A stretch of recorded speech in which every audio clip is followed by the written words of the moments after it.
everyone, and welcome to the second live as part of National Diabetes Week. So my name is Tracey McBeath, and I'm a health coach here in Melbourne, if you don't know who I am, and I have a huge passion about giving people options when it comes to their health, especially around the power of nutrition. So wherever you are watching tonight, thank you for watching. If you're watching on replay, again, thank you for watching. So tonight, I have the pleasure of introducing you to Tracey Kimberley, who is a health coach and a friend of mine, and her daughter, Ashley, who has type 1 diabetes. So because it is National Diabetes Week, we thought it would be a great opportunity to share with you all about type 1, because it is very misunderstood and people don't really understand the difference between type 1 and type 2 diabetes.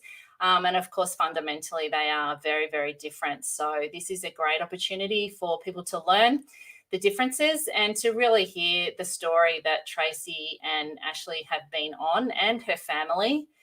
So before I do bring them on, I just wanted to do a little bit of an introduction because I'm very passionate, and Tracey's very dear to my heart. I've been a part of watching her growth and journey with Ashley over probably, Trace, about nearly 4 years now. So we connected through the power of Instagram, and I've just been amazed at her bravery and courage.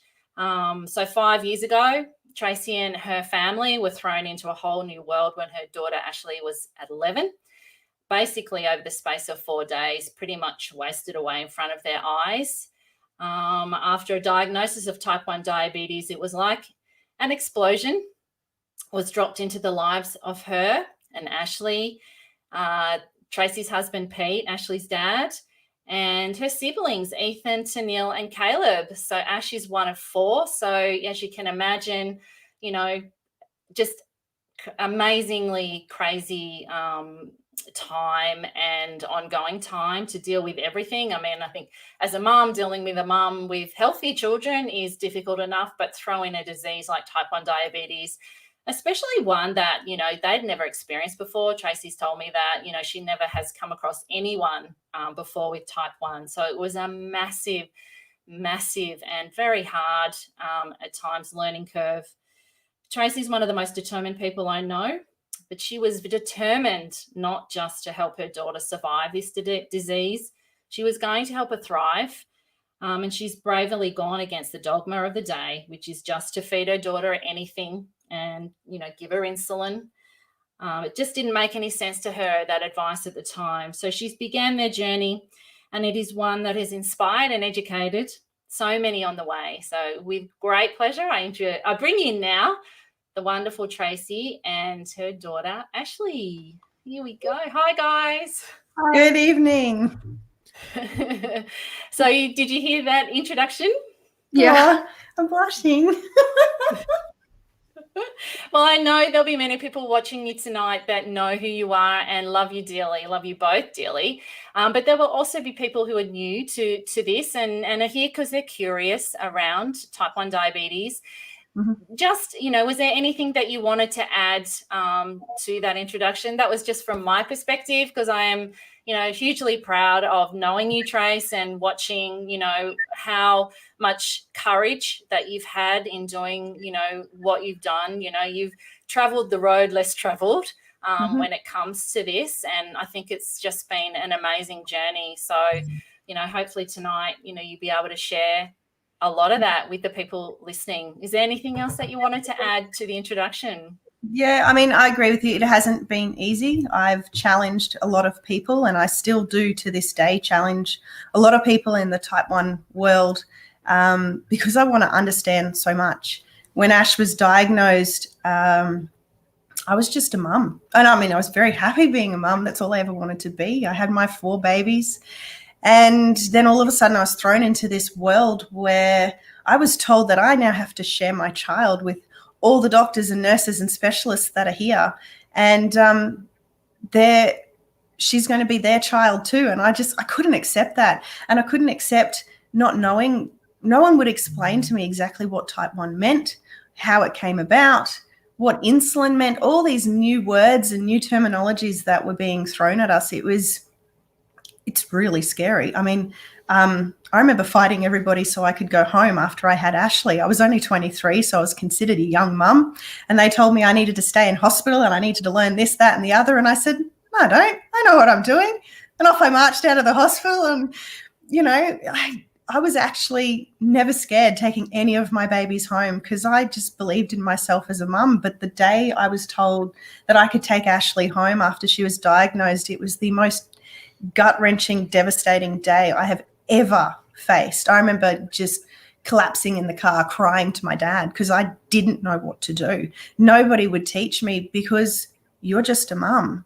And I remember being told that so many times. And I remember yelling at somebody one day going, well, I am her mum, but what am I going to do at 2:00 in the morning when all shit's hitting the fan and my child's dying in front of me and you guys are all at home sleeping in your bed? Like diabetes, from what I knew, and that was probably only a month into our journey, this thing doesn't stop. Diabetes is 24/7. And some of these people who are in your diabetes care team, they only live at 9 to 5. The scary parts of type 1 diabetes will happen between 5 p.m. and 9 a.m. Like for the most part. Sleeping, you know, these days now, after I think it was 2 years after Ashley was diagnosed, we were gifted, the government started paying for CGMs, continuous glucose monitors, which are life-saving. And I wish and pray that every single type 1 diabetic, no matter what age, could be entitled to this life-saving machinery. Like I do not know how people have gone for many, many years without it. We were only needed to do 2 years without. Sorry, everyone. We've got baby bunnies. I really fell down my arm. These are her new little blessings over the school holidays, and she wanted to bring them on camera too. So they're very cute. Yeah. Yes. So we play with baby bunnies and we deal with type 1, you know, it's just all in our own. All in a day. All in a day. Ash, thank you for joining us too, darling. It's very brave of you to be here. I don't know whether your mum really gave you a choice or not, but super glad that you are. Hi. But I was going to ask you, Ash, do you have a lot of memory of that time when you were diagnosed? Not of the day. Of the day, I remember just being very tired, and this is also what Mum has told me. I kind of wasn't really lively. I was very, very sick and very, very tired and couldn't really breathe properly. Yeah, it was almost mistaken as asthma. Yeah, we rushed her to the GP, and the GP told me that he thought she possibly was having an asthma attack. Because it's not many people, I mean, in people who have studied medicine and GPs and doctors, they're told about the events, DKA, diabetes, ketoacidosis, you're told. But, you know, in children, that happens very, very rapidly. From being a child that's alive and awake and whatever, and then how their beta cells, so their insulin cells, die can be very, very different in everybody, and they can happen very, very quickly. The older you are, the slower it takes. Generally, it's not always hard signs, but for children, it happens very, very quickly. The diabetes, ketoacidosis, and for us, Ashley was always a very, very tiny little girl. She was very thin. For some children, you know, they carry a bit more weight on them, which if they are going to end up with type 1 diabetes, this could be a little bit more easier, not easier, that's not the right word. It could be, it could help them. Well, it could help them because they've got more of them they basically waste away when they've got DKA, when their body starts to break down, when the pancreas is not working and there's no more insulin, they're not getting the energy that they need for their cells and they're growing. So the body will take it from other places. So Ashley's diagnosis was very quick. It was I have a photo of her 1 week before she was diagnosed, and it's actually almost the 13th of the 7th, where the 25th of August she was diagnosed. So it's almost exactly 5 years.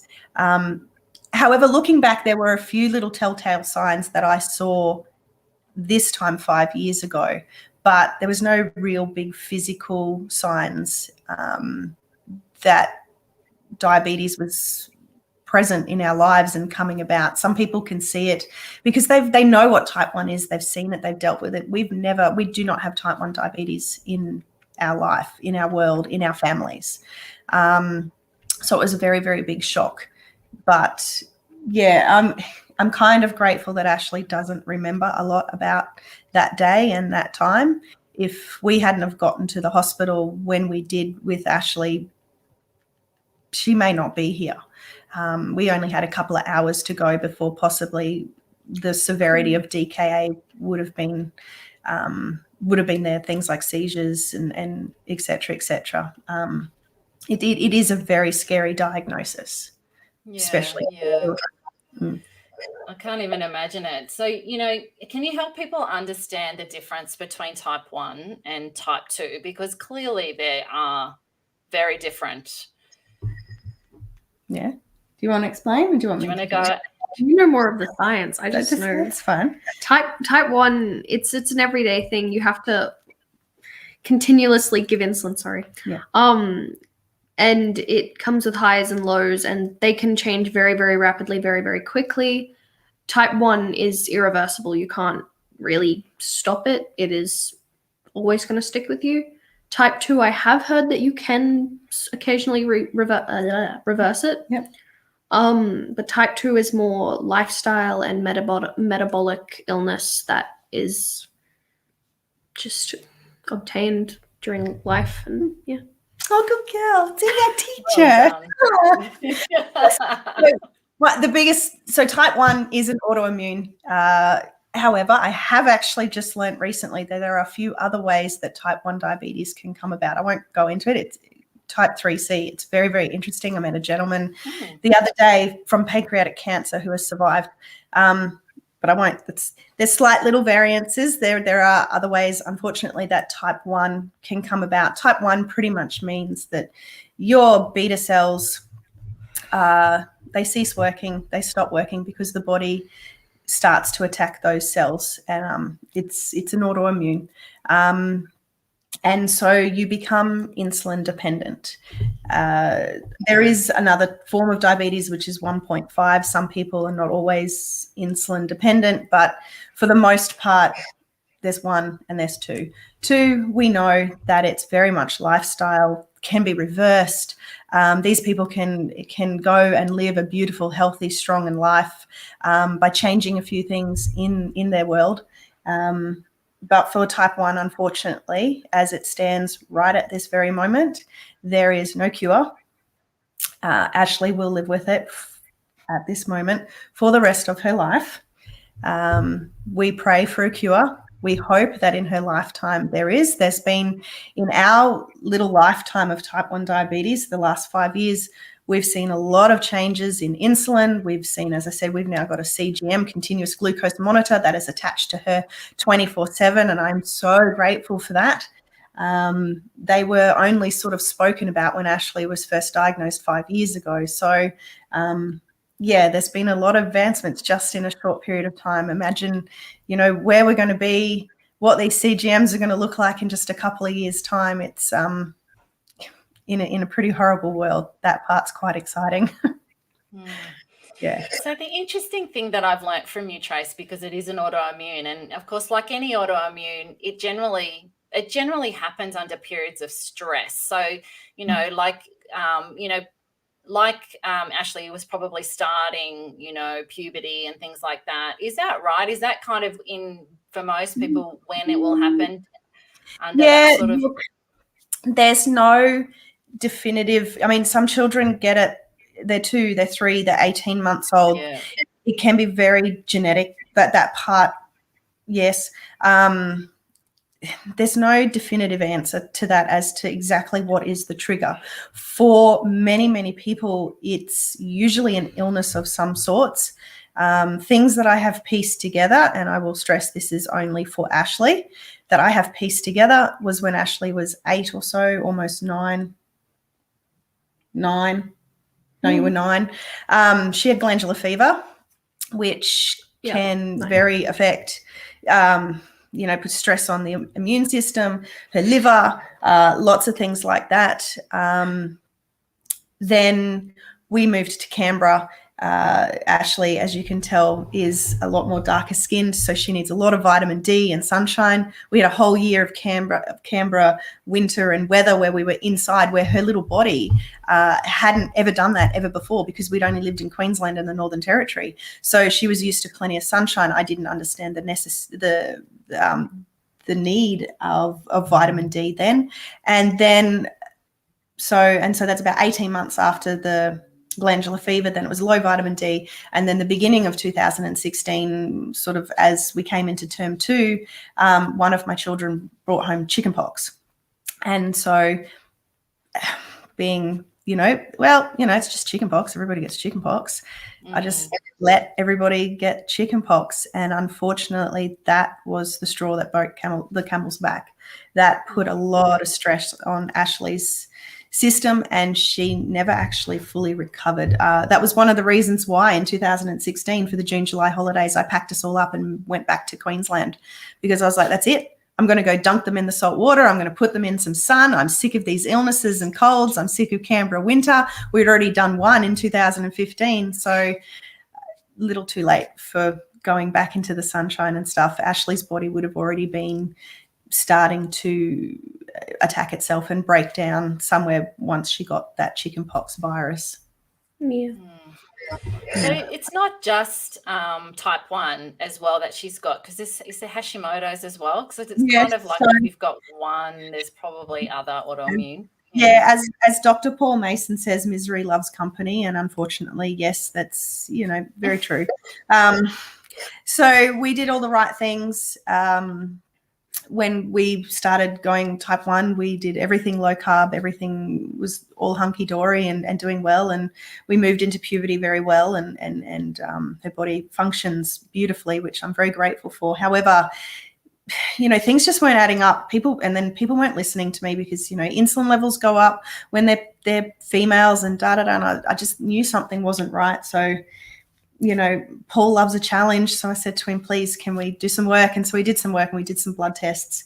And it came back with that Ashley has celiac and beginning stages of Hashimoto's. So I've done a lot of work and study and learning from many people about autoimmunes. And we went predominantly carnivore beginning of last year, just working out, looking at food in a completely different light. I'm still attacked, not daily, but often, for going low carb with a child. People sort of really don't know what to say when I tell them that she's 0 carbs some days and only eats meat. That one floors many people, but I'm determined for her to have her health. I can't and won't. I won't accept second best, and I'm not going to let this beat me. So we've learnt how to use food as medicine with what keeps happening. But she's got 3 autoimmunes. I've got 3 bunnies too. And she's smiling. Hashimoto's, celiac, and type 1. There we go. We named the bunnies.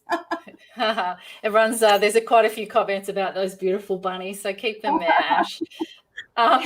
So, Trace, what are the differences then between low carb type 1 and eating the standard type 1? Because I know that's a big story in itself. When Ash was first diagnosed, you were, as I said in the beginning, kind of just put on that standard diet. Don't worry, just let her eat anything she wants, and just give her the insulin. So, and that is still pretty much what most people with type 1 will be advised to do today. Is that right? Yeah, look, I understand from a certain point why they do it.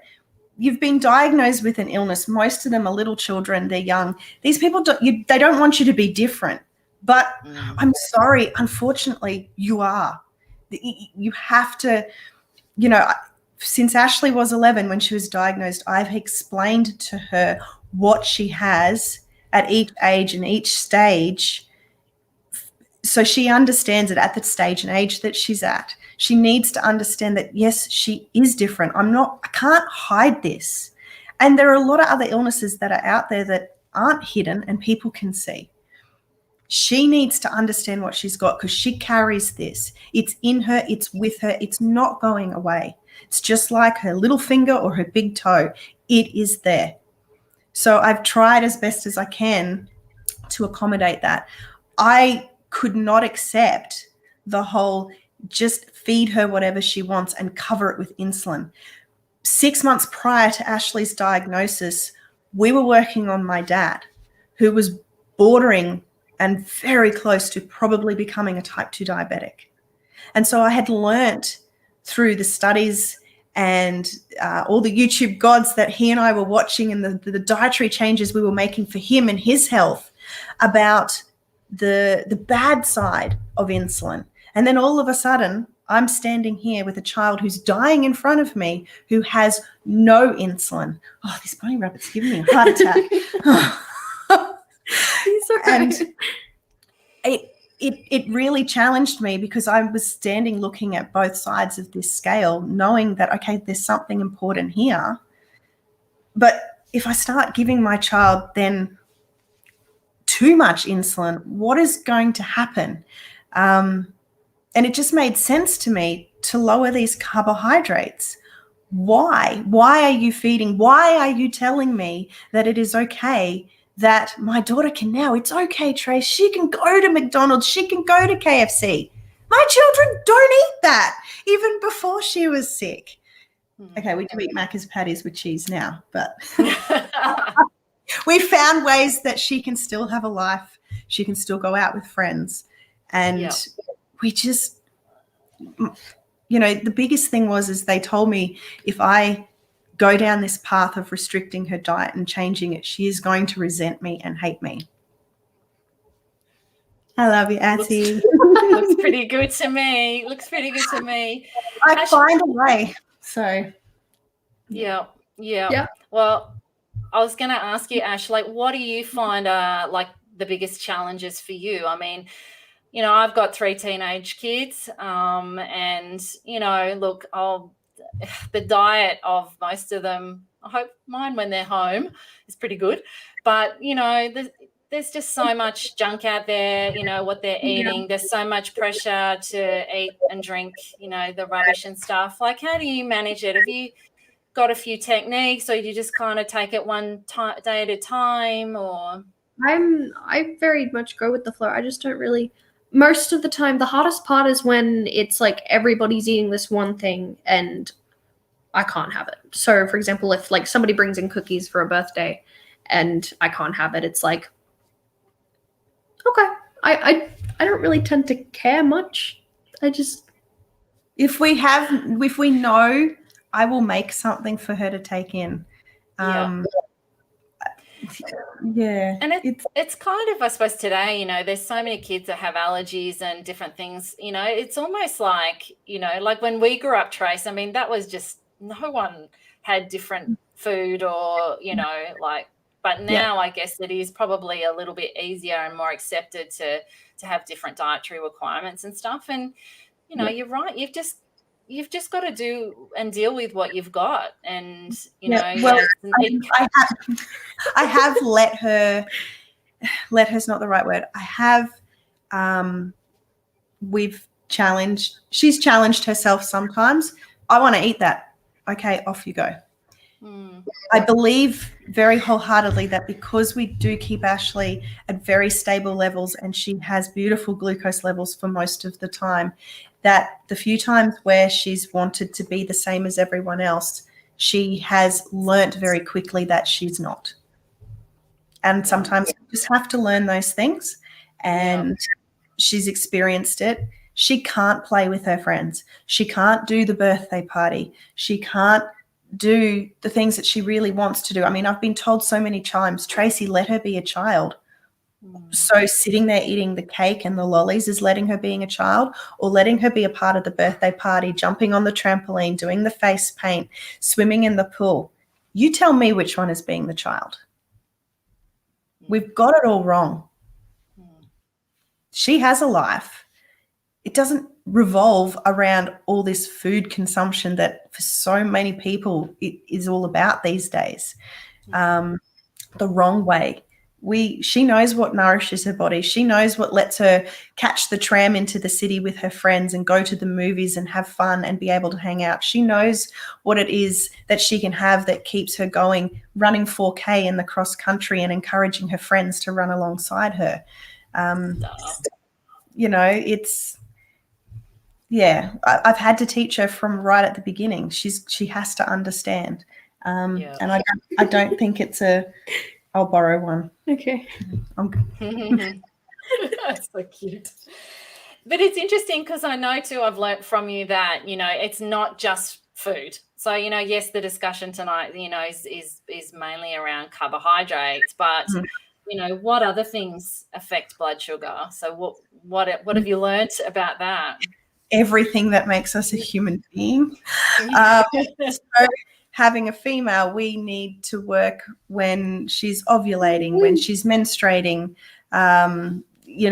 Females have all these different cycles, and yes, they have an effect on blood sugars. You are more insulin resistant, you are more insulin sensitive. Driving along in the car and a person, because we've got our learners, decides that he wants to stick his finger up because we accidentally put the high beams on, that's going to send your blood sugars up because the cortisol, the rush of that actually happened. That actually happened. Mum almost got out. Yes. Next time I'm going with a baseball bat or a golf bat and my husband doesn't want to know what I do. But it was scary. Even I was scared. My heart was racing, but my body will naturally bring it back into balance. We had to correct it. We had to deal with that. That they are things that's what happens. Not getting enough sleep, deciding that I'm a teenager and I'm going to stay up until 2 a.m. in the morning with my friend. That's going to put us out. Learning about you are 16.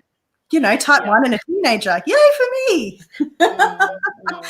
Having a hot shower, going outside in the cold, colder weather, warm weather, humidity, all these things. We jokingly say about some children, we go, oh, it must be the weather. That's why they're acting like they are. Amazing. It really is, so being here in Canberra, we've got dry, cold weather. If I went back up to Brisbane, there's the humidity. I have to work out and just go with the flow about what her insulin is going to do with those temperatures, with different things like that. Dry heat versus humid heat. It's some of those things really do have an effect on our bodies. It's amazing. I mean, it's really opened my eyes. I mean, I knew the human body was amazing, but it's really opened my eyes just how amazing our bodies are and what they do and what some of us really do put our bodies through. I watched this beautiful girl sitting here beside me who fights every day on a different level for her life, for her health, and to be able to do as many things as she possibly can. And I sit there and I sometimes it upsets me sometimes. I see, these teenagers being rat bags, doing rat bag things. And I wish I could go up to them and say, excuse me, you've got this perfect working body. You've got all this and you're throwing it away. Look at this girl here trying to do everything that she possibly can, but we have to stop. Like just before we came on here, we looked. Do we need insulin? No, let's just have a couple of glucose tablets. She's a bit excited, so the insulin was kicking in, so we just had a couple of little glucose tablets just to get us ready. We've got to do all these things. We've got another 10 or 20 things to do before we can do something. We get in the car to go driving. When did you last have insulin? What insulin do you have on board? What is your basal insulin at? She's got a pump. What are we driving? Where are we going? What's the time of day? These are all the things that we factor in. Okay, it may sound a lot to everybody. It is a little bit second nature, just like I guess when all of you were learning how to drive a manual car and you're shifting the gear, you're putting the clutch in, then you got to put the brake, and then you got to put the blinker, and then, oh my God, the headlights, and the steering wheel. That was chaos. It was when we first started. Now a lot of these things, they become second nature. So, but sometimes it is a little bit, monotonous. but it's our life. We've had to accept it. Yeah. So I've got a special person sitting in the green room. Is that what you say? Who I'm about to bring on soon, who I know you both know very, very well. But before I do, because you're probably going to talk about this lady with this question, but I just wanted to know, lastly, who are the people that you do learn from? Who are the people that have really influenced you and, taught you a whole lot of stuff about, managing type 1? Oh, look, my adventure started with Troy Stapleton. That was the very first low carb video I watched of him. He is a type 1 diabetic up on the Sunshine Coast. He just gave me hope. Then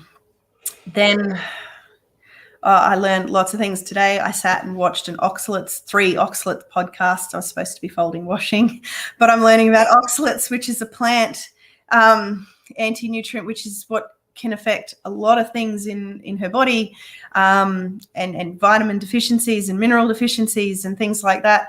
In between beginning and now, I've learned from Dr. Paul Mason. I've learned from Richard Morris. I've learned from Vashti, from Monica, from everybody on type 1 grit. Those other 2 people are ladies who have had type 1 for many years, who've now lived the path of normal type 1 and now have gone low carb. I will listen to forever. And I will listen to all these type 1s who have lived the life that was forced upon them and now have decided to go low carb. And they say, I wish I had. And that's the biggest driver for me, is I don't ever want her to say, I wish I had. That's why I do what I do, and I learn. I'm trying to think of all that. Jessica Turton and her studies and what she's doing, and also just from her perspective as a dietitian and with autoimmunes. I've even learnt from Pran Yoganathan, who is a gastro specialist in Sydney.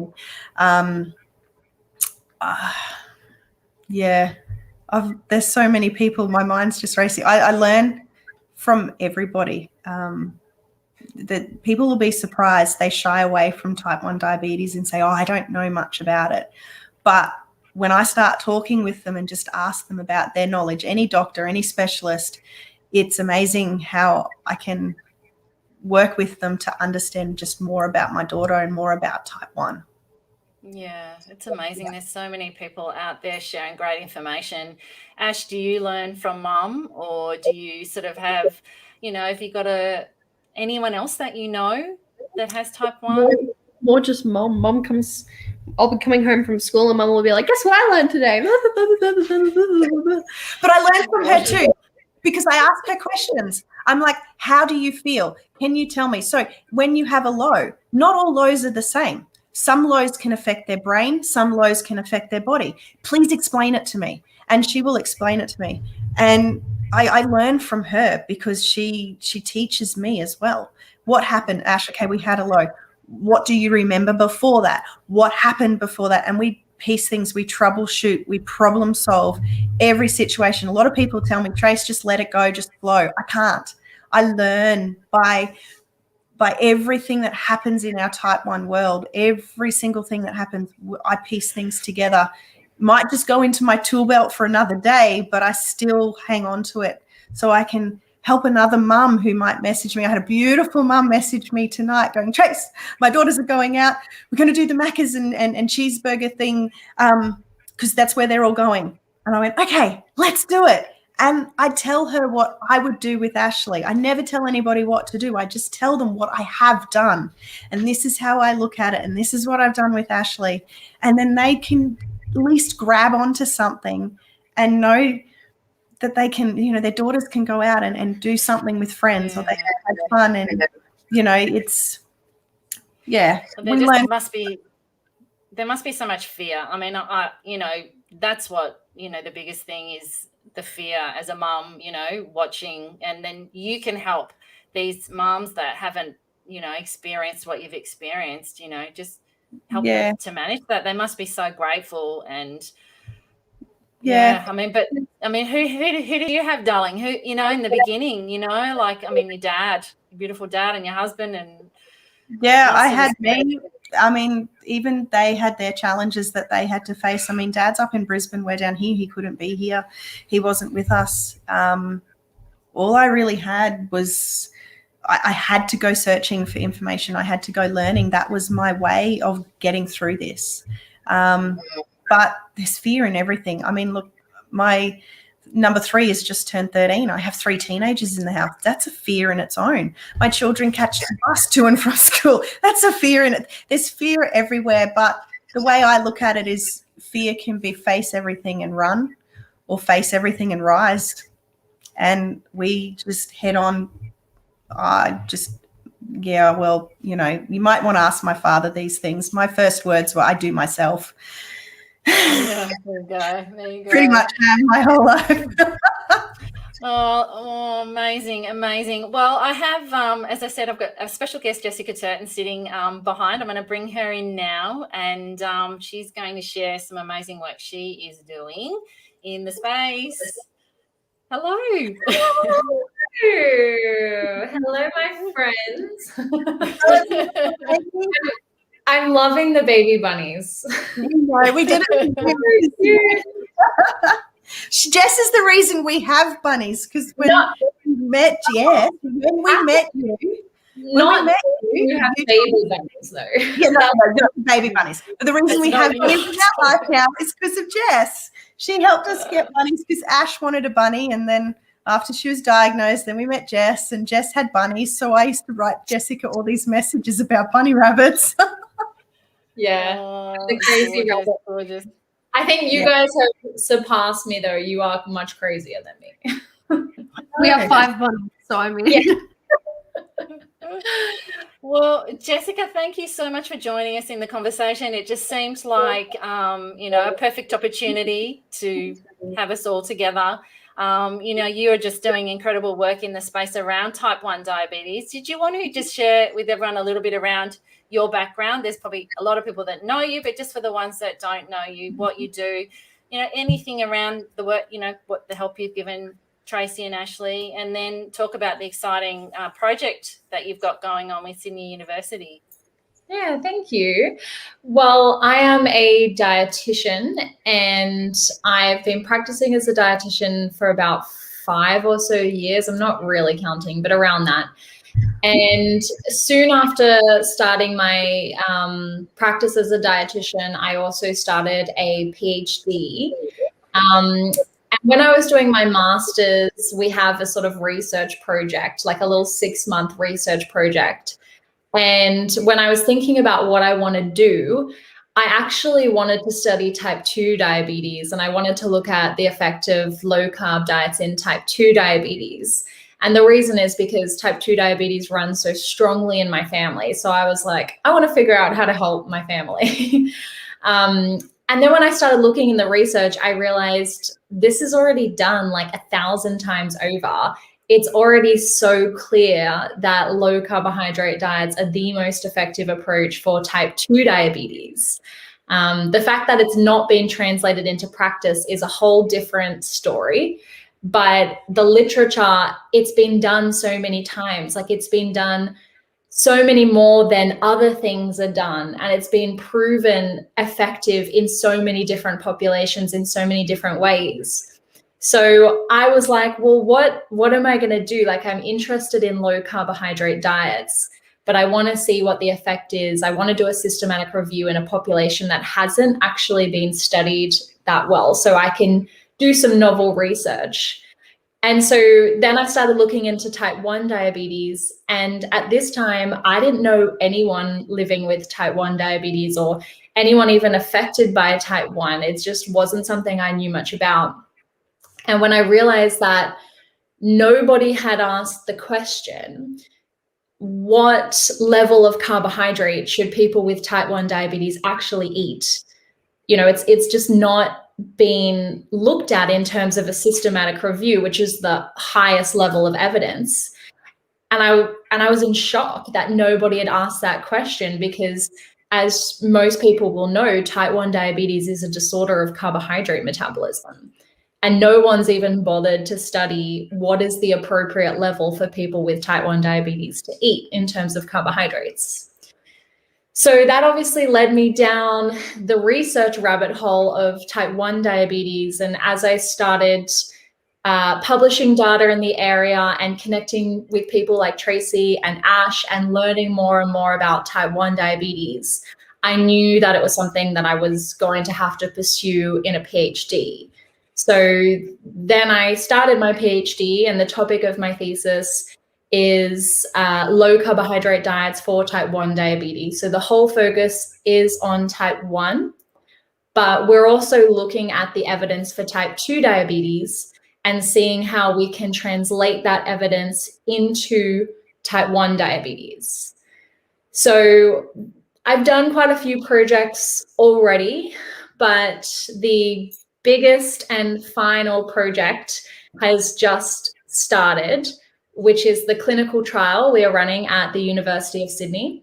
So the clinical trial involves putting 20 adults with type 1 diabetes on a dietary intervention, which involves a reduction in carbohydrates and a focus on whole foods.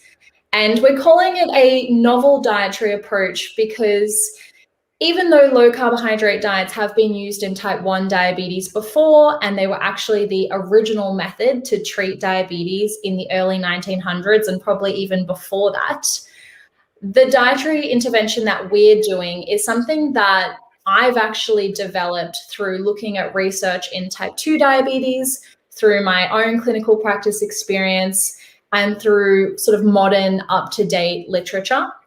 And because I'm a dietitian, the diet that we're using focuses on meeting nutritional adequacy. A lot of diets that are studied don't actually do that. So all they care about is going low carb, but they don't actually help people formulate diets that meet all their nutritional requirements. So I guess that's why we called it a novel intervention. Yeah, wow, that sounds awesome. So you're obviously running this out of Sydney. Is COVID hopefully not going to get in the way of your... Don't say it. No. But you are looking, I believe, for participants. Is that right? Yeah. No, COVID is getting in the way. Definitely. I'm not going to lie. I was sort of pretending it wasn't for a while there. I'm like, yeah, it's fine. Everything's going to be good. Nothing to worry about. And then I guess the situation just keeps changing. So originally the plan was for everything to be run out of the new research rooms at the University of Sydney, which it's still going to be, but we are looking into a sort of backup plan, which is to allow for fully remote participation as well, because we do understand that not everyone's going to feel comfortable or safe traveling into Sydney, and not everyone will actually be able to do that if there's lockdowns. So stay tuned on that one, because, you know, if we are looking into making those changes so we can allow fully remote participation, which is good because it means the study will go on, which, you know, it was going to go on no matter what. But, you know, I'm used to doing remote or telehealth contact with people for my own work. So I don't see any reason as to why we can't bring that into the study itself. So, yeah, I can't remember if you had a question and if I've answered it or not. No, it was just about the participants. But if you're going to look down that path, I mean, that's because I think originally you were it has to be in Sydney because it did require them turning up. But does that mean now you could potentially be anywhere, or are you just still wanting Sydney based, or? Yeah. Well, we haven't, so every time you make a change in research, you have to apply to the ethics committee to make the change. So we haven't fully confirmed whether or not we're going to do fully remote contact. But I do encourage people who are interested, you know, no matter where you're living in Australia or what you are, whether you're in lockdown or not in lockdown, to just contact me anyway. Because if we have a list of people who are interested, then depending on the circumstances of the study, we can always reach out and let you know whether or not you are eligible down the track. Yeah. So what's the criteria so people know? Obviously, diagnosed as type 1. Yes. So the main criteria is you must have a diagnosis of type 1 and you must have been diagnosed more than 6 months ago. So if you were just diagnosed yesterday, unfortunately, you wouldn't be able to be in the study. But more than 6 months ago, or equal to or more than 6 months ago.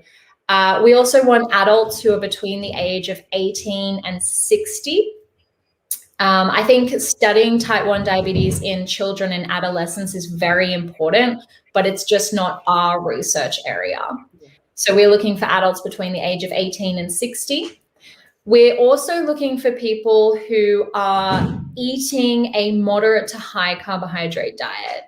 So because our intervention involves a reduction in dietary carbohydrates, we don't want people coming into the study that are already on a similar kind of diet now. That's fantastic if people are doing that and it's working for them. That's great. We love it. But for our study, because it's a sort of pre-post intervention study, we want to know that before people start the diet, their baseline diet was much higher in carbohydrates and quite different to the diet we're going to study, so we can see a change in their outcomes. And we also want people to have an HbA1c equal to or greater than 7. So in type 1 diabetes, they measure blood sugar control over 3 months using HbA1c, and it's known as like the primary management target for diabetes. And they usually aim for an HbA1c of less than 7, and that's classed as good diabetes control. Our study is looking at how we can help people achieve good glycemic control. So if they're already coming into the study with an HbA1c of 6 or anything below 7, then they won't be able to participate, because we do want to see a change in HbA1c over time. But if their HbA1c is above 7, then they will be able to participate in the study. And a point there to note is that the average HbA1c of people living with type 1 diabetes in Australia is 8.2. Wow. Yeah, which unfortunately puts them at a really high risk of macrovascular complications, microvascular complications, and just a really poor quality of life. And that's the majority of people with type 1 in Australia at the moment. And so that's what we're targeting our study towards. We want to help those people who are struggling and challenged with their glycemic control and help them improve that. Amazing. A fantastic, research, and just so important. Have you had full support, to do this research? Have you had barriers? Has it been, no research is easy, I'd imagine. Not that I've ever done it, but how's it been for you so far? Yeah, look, I think because I've done a lot of the groundwork, so, my PhD, it's been going for a while already. I've done about 2 years of research to get to this point. And I've published quite a few papers in the area of low carb diets and type 1. And so I think that's helped me a lot, because I'm not just randomly putting 20 people on this really low carb diet that I have no idea about. I've done a lot of research into low carbohydrate diets and diabetes. And I guess working as a dietitian clinically for about 5 or so years now gives me a good, or at least gives others, I suppose, good confidence in me that I'm the right person to do this. But with that said, we have definitely run into a few barriers. And I guess the biggest challenge with all diet research is actually trying to obtain funding. So basically, this study that I'm doing at the University of Sydney is almost unfunded. We did receive a small donation to cover the blood tests for participants. So that was from the CSIRO. But other than that, everybody is helping with this study or working in this study in their own time. So I'm obviously doing it as part of my PhD, but we have some amazing practitioners who are helping us out in the study, and they are just doing it in their own time. They're not getting paid. They're not getting any financial benefit, which usually they would to be involved in a study like this. But we have practitioners and academics and researchers who just know this is a very important area of research that needs to be done. And yeah, we've also had some like donations in terms of some glucose monitors that were donated, and some food that was donated and things like that. So we're lucky to have a nice community who want to help out with this sort of research. But, you know, that is a huge challenge, because to even just publish a study, so once the study's finished, if we want to publish it, it costs a good 3,000 or 4,000 Australian dollars to just publish a study. And I'm not sure if many people know about the costs associated with something like this. So, I mean, we are so happy and passionate to be getting what we can out there as part of my PhD. But, you know, a big goal of mine is that my study encourages other people to study this as well, so that we have collective evidence that can change the guidelines. And so I think that is a big challenge, is obtaining funding for this area of research. So are you open to donations? So people listening, I know the low carb community is such an amazing community. Are people able to make donations? At the moment, we're figuring out a platform to do something like that, because we do understand, you know, I think a lot of people would want to contribute if they can. So I guess, you know, if anyone is interested, if they could email me, I'm sure you'll give my email details somewhere, but if they can email me, then that would be great. And if we can set something like that up, it would be amazing. And it would really just help us spread the message a bit further, I think. Yeah, absolutely. Well, I'm going to bring in Tracey and Ash. Nearly time to wrap it up, but so I know that it's getting late, although you're on school holidays, Ash, I know, but and you're going to stay up till 2:00 anyway. But because you guys know each other so well, yes, what's your, you know, I just would love you to say something, you know, what's your, you know, I suppose when you've watched the experience of Tracey and Ashley going through this, you know, is there something you could say about, you know, what they've done, what they've seen, what they've learned, just from your perspective? There's a lot I can say. I met Tracey and Ash for the very first time at Keto Fest in Canberra. Yeah. And Richard Morris held an event there with his buddy, or his other dude. They were the two keto dudes, Carl Franklin, and they had a little conference in Canberra. And it was just amazing, because I didn't know anyone, like no one knew me. Luckily, Richard had asked me to present and share a bit about my research, but like I was just getting started in the world of low carb and type 1. I knew. Tracey came up to me and was like, "Oh my God, I'm such a fan." I'm like, what? You know who I am? Like nobody knows who I knew who you were. and you know, it was just it was so nice, because she was like, I'm learning so much from you, but you can learn so much from us. And from the beginning, it was such a bi-directional relationship. And as soon as she told me about Ashley, I was like, where is she? Like, I want to meet her.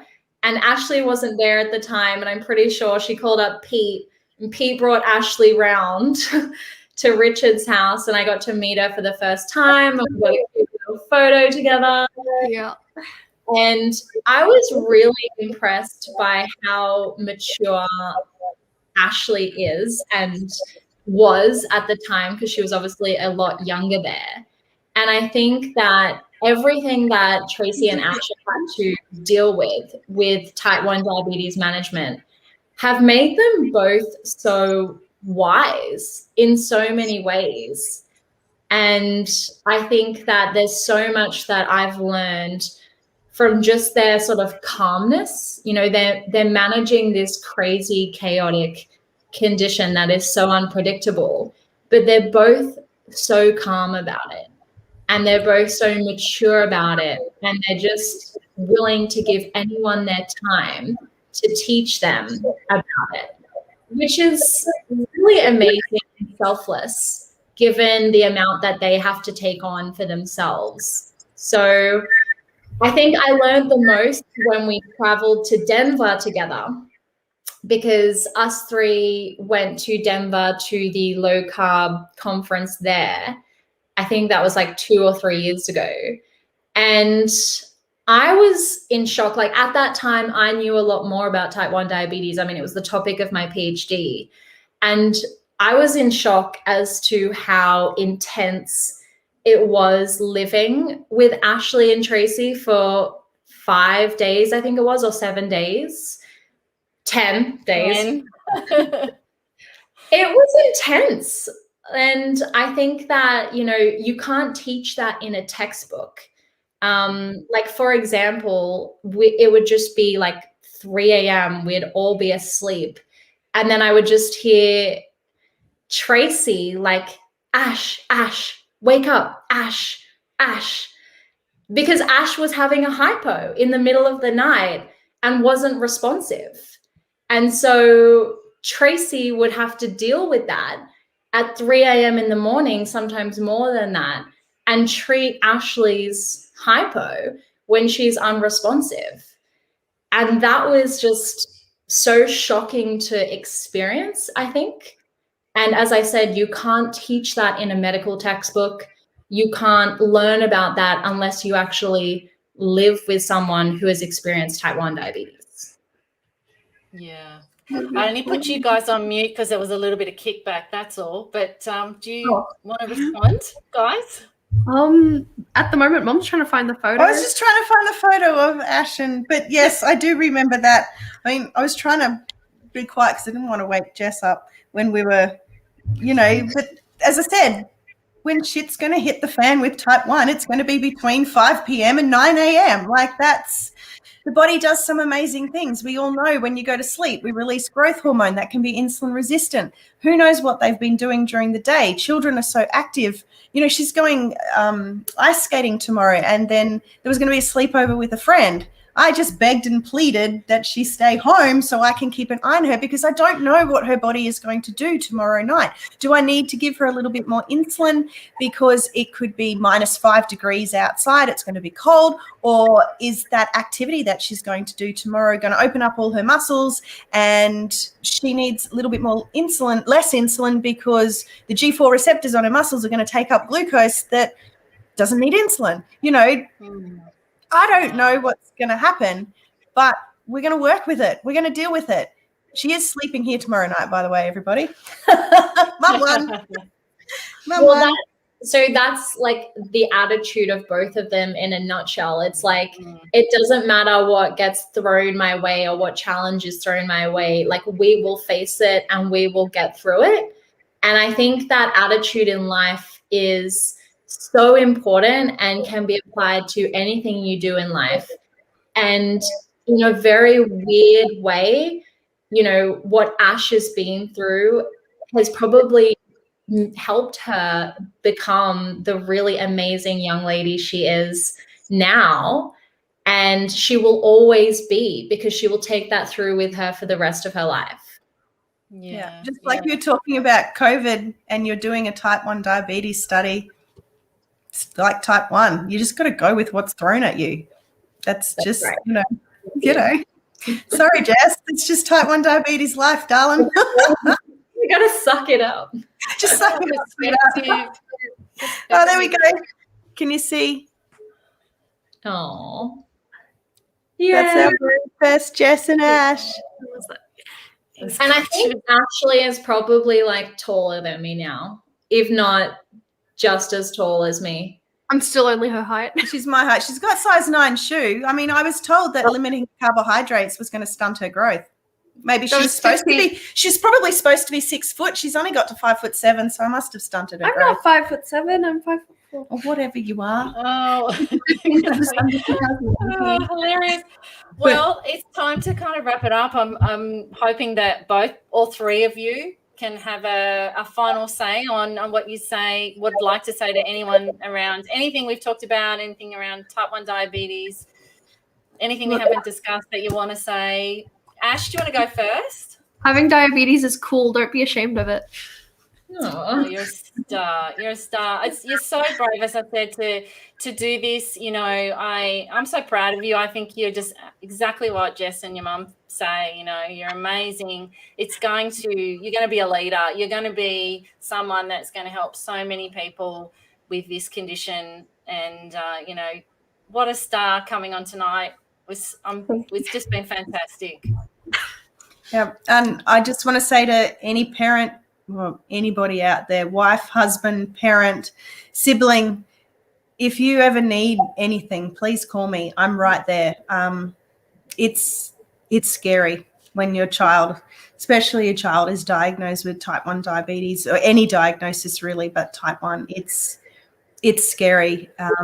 There are things that you're going to have to unlearn and relearn, but you do know your child. You do know the person that is with you. And you do have the right to have a healthy person, a healthy type 1 diabetic. You do not have to follow those guidelines. They do not have to eat KFC, McDonald's, carbohydrates, and live the roller coaster life that type 1 diabetics live. Ashley has a HbA1c of 4.8, which is not average. It is not easy, but I find that if we were to live the type 1 diabetes lifestyle, it would be far harder. Yeah. So I'm right there with everybody. When you guys get off, there's some lovely comments that people have made. I can't see which group they've come from, but you know, you've obviously helped a lot of people. There's been a lot of just lovely comments. I will talk to anybody. I've had people call me from Tasmania. I've had people call me from the Sunshine Coast. I've had people call me at 2:00 in the morning because they were scared. Their daughter was in a hypo, their husband was away, and they just needed somebody there with them, and I've sat with them. I really don't care who you are, and I don't care where you come from. If you need me, I'm there. Beautiful, Trace. That's beautiful. Jess, did you want to say any last words? I guess the only thing that I just want to point out, if it's not already obvious, is that people living with type 1 diabetes, including people who have someone close to them with type 1 diabetes, should be considered the experts in type 1 diabetes.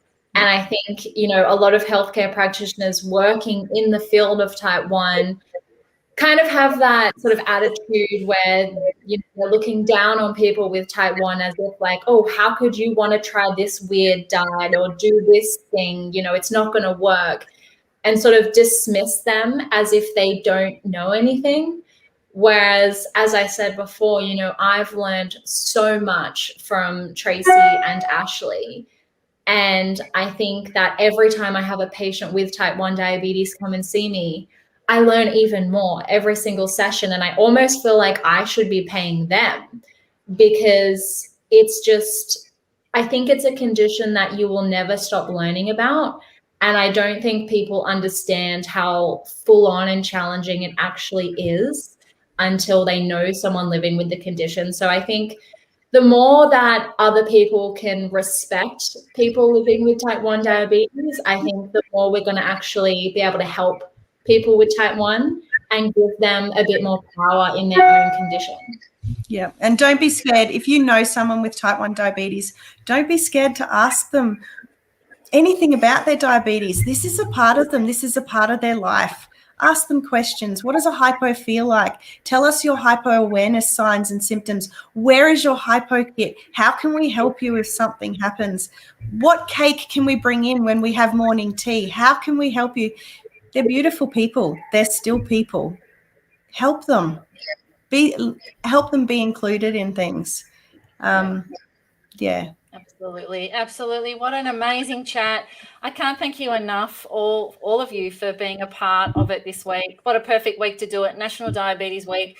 Still waiting for the mainstream media to talk about it much, but we're doing it so we can all share and get out there, this information, because really that's what it's about. It's giving people options and opportunities and knowledge. So yeah, thank you. Love you all very much. Thanks so much for being a part of it tonight. Bye, guys. See ya.